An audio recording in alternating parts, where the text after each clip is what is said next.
Assalamualaikum warahmatullahi wabarakatuh. Kembali bersama saya pada pertemuan ketiga mata praktikum PKB.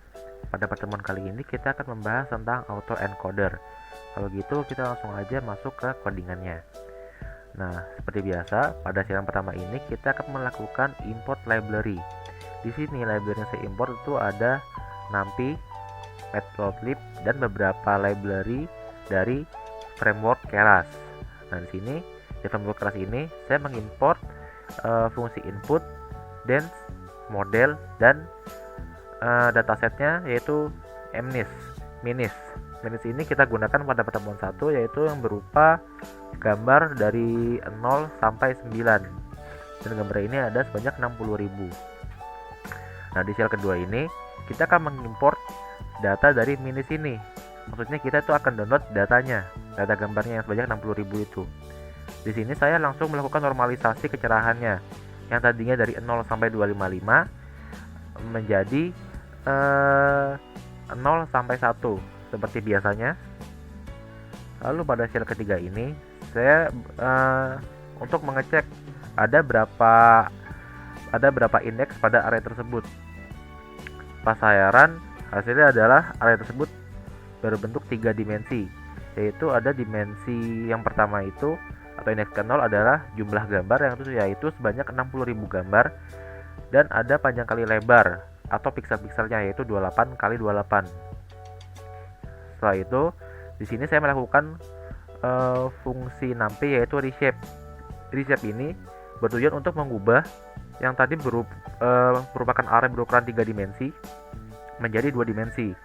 Di sini yang pertama saya reshape extend dulu, yaitu nanti hasilnya adalah hasil reshape-nya adalah extend shape 0 atau 60.000 dan 784.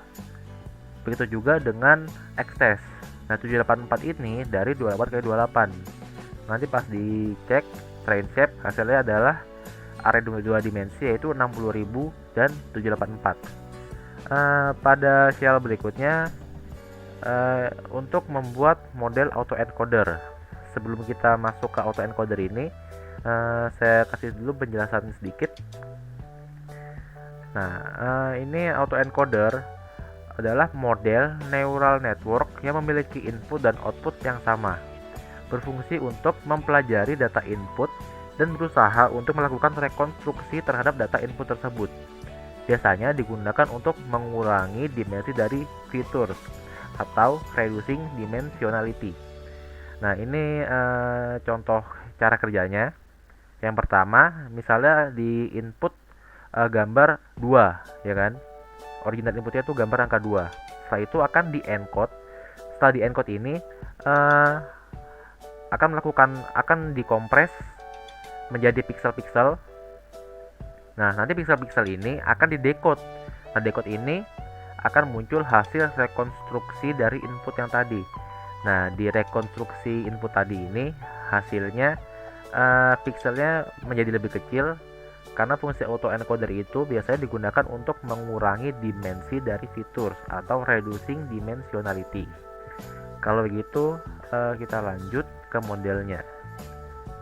Nah, yang pertama saya membuat input layer. Nah, input layer ini memiliki nilai 784. 784 itu adalah dimensinya yang tadi, yaitu 28 kali 28, yaitu 784. Setelah saya membuat input layer, saya membuat encode layer. Oh ya, sebenarnya ini disatuin bisa aja, cuman saya pisah gini biar lebih mudah gitu. Tadi yang saya coba sih bisa ya. Oke, di encode layer saya menggunakan variabel hencode.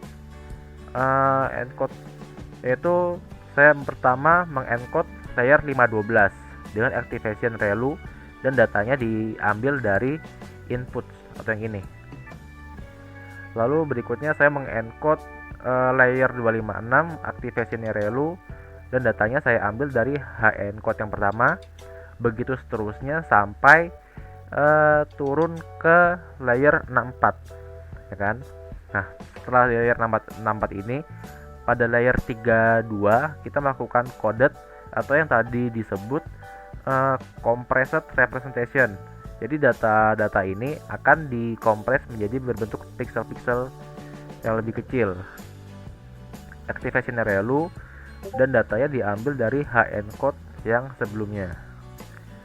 Setelah menjadi pixel, lalu akan melakukan decode.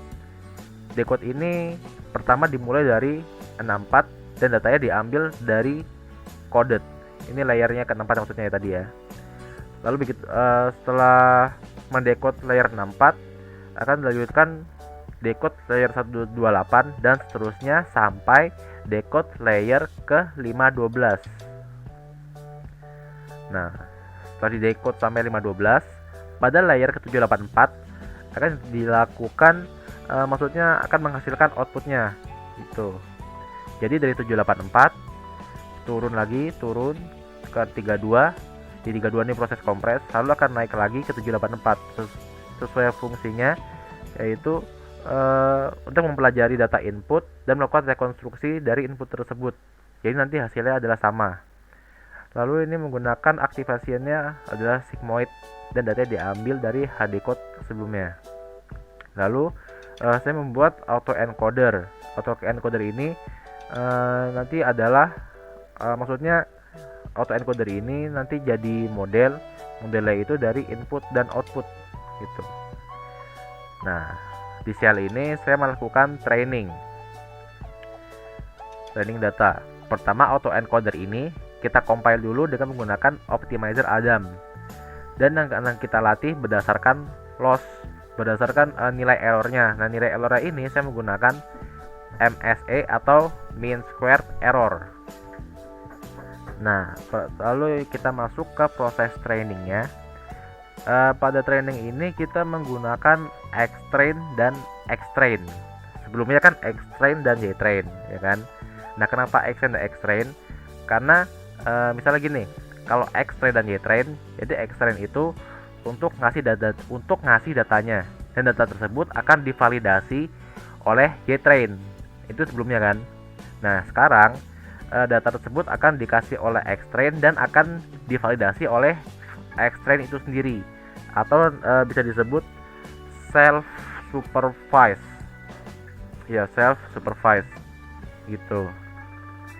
Lalu epochnya di sini saya menggunakan 100, maksudnya sebanyak perulangan latihannya sebanyak 100 kali. Lalu batch size-nya itu saya akan melatih 100 data shuffle through, maksudnya data tersebut akan dilatih secara acak. Nah, ini validasi datanya saya menggunakan variabel yang sama, yaitu xtest. Di sini maksudnya validasi xtest adalah xtest itu sendiri. Lalu ini hasil latihannya sampai 100. Ini kalau nggak salah kan ini lossnya beda-beda ya. Semakin lossnya kecil itu berarti semakin bagus. Kalau misalnya saya salah mungkin bisa dikoreksi aja. Oh ya, terus ini kan tergantung device ya.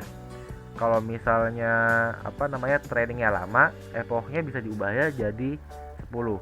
Tapi kalau 100 hasil trainingnya lebih maksimal, lebih bagus gitu.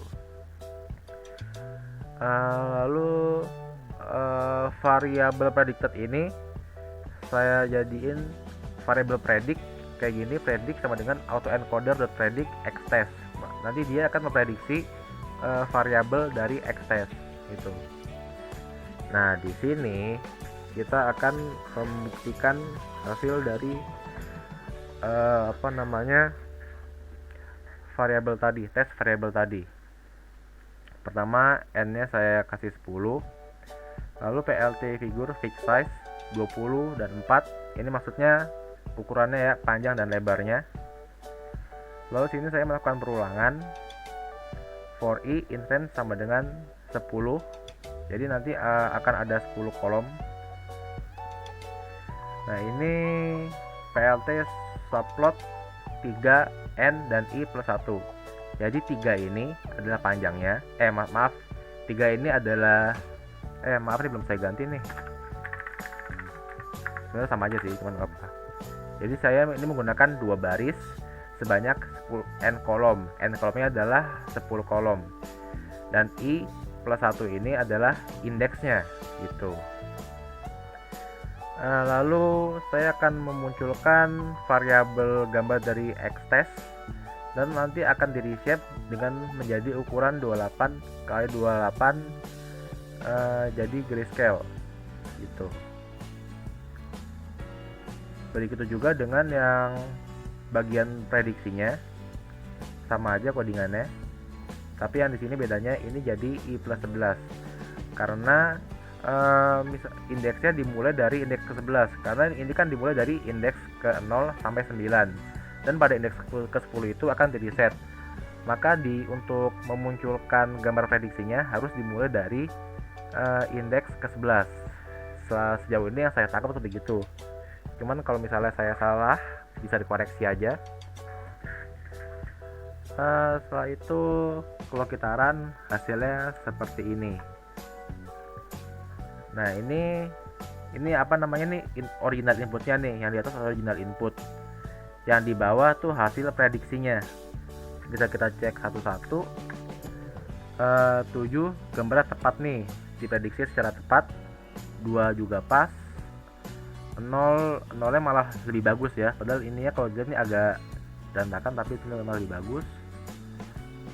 Terus 1 ya sama aja, 4 sama, 9 sama. Terus ini diprediksinya juga agak beda nih, yang di angka 5, cuman nggak apa-apa. Sama angka 9 nya juga beda, tapi pada akhirnya maksudnya auto encode ini berhasil merekonstruksi merekonstruksi dari original input, walaupun nggak sama persis, tapi hasilnya mirip gitu. Oke, sekian pada video kali ini. Bila ada yang kurang jelas bisa ditanyakan pada Gmeet. Kalau begitu, assalamualaikum warahmatullahi wabarakatuh.